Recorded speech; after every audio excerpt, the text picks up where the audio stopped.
Hey guys, so it's Sunday and we're having a roast, but as all parents are, we don't want to waste any time. She's having a nap and we want to sit together and enjoy it. Like some time that's just us in front of the telly on the sofa. So I'm gonna prep really quick and just chuck it all in the oven. So I thought it might be a really good roast to show you because it's like as little to have to actually do as possible dinner. So let's go. So the first thing I'm going to do is prep the veg that goes under the chicken. So I'm just going to add some carrots, parsnips and onion.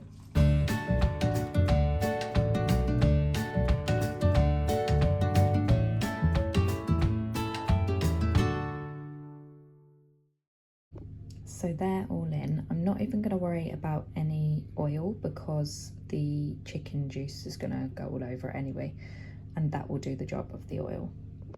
My chicken here, before I open it, I'm just going to put everything away so that it protects it. Literally just seasoned it with some salt, pepper and olive oil. I like to put like bay leaves or rosemary, but I'm not going down the garden right now. So for the potatoes, I'm literally just going to slice them. I'm not going to peel them at all. I'm also not going to boil them. I'm going to do them into small enough pieces that if they bake for the same amount of time, they'll be ready to serve at the same time as the chicken.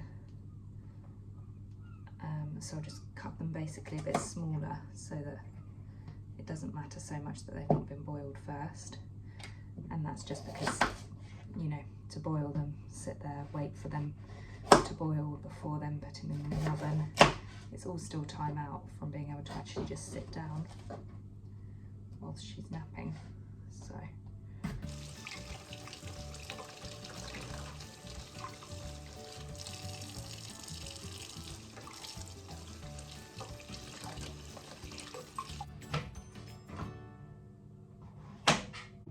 here they are, so I'm just going to season them. Same again, salt, pepper and olive oil. It's not great and it's really processed, but I have decided also to do some stuffing because I picked it up because I saw it and I was like, oh, I fancy stuffing, so adding stuffing too. So yeah, just put some of the mix into this glass dish. Pour some water in. It does say to add the amount you're supposed to add and everything, but I just wing life. So I'm just going to go for that much, maybe a bit more actually.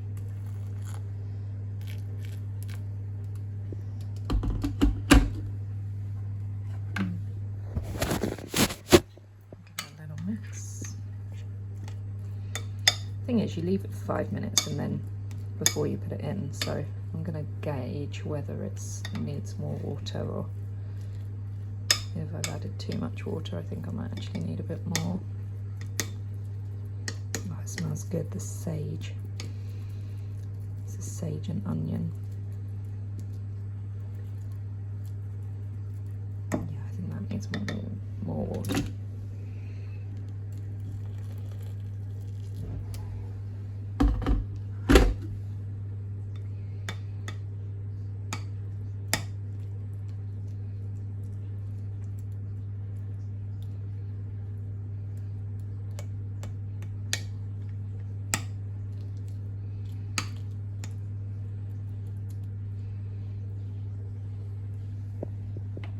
Tom actually took these out earlier because they were looking done for us to then put back in just to heat back up just at the end.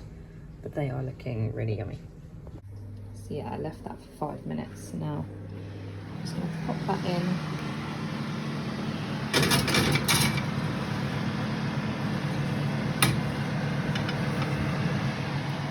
Space for the spice.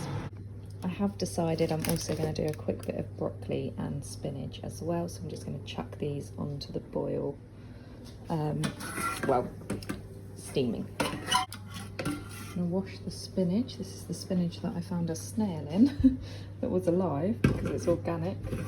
Good sign that it's definitely fresh, but definitely need to give it a good wash and make sure there's nothing in there. Sorry, I didn't show cutting it because I'm in a bit of a rush. So there is the broccoli, there is the spinach. Just need to find the right lid. That's the right lid. I just need to turn it on. That's looking amazing.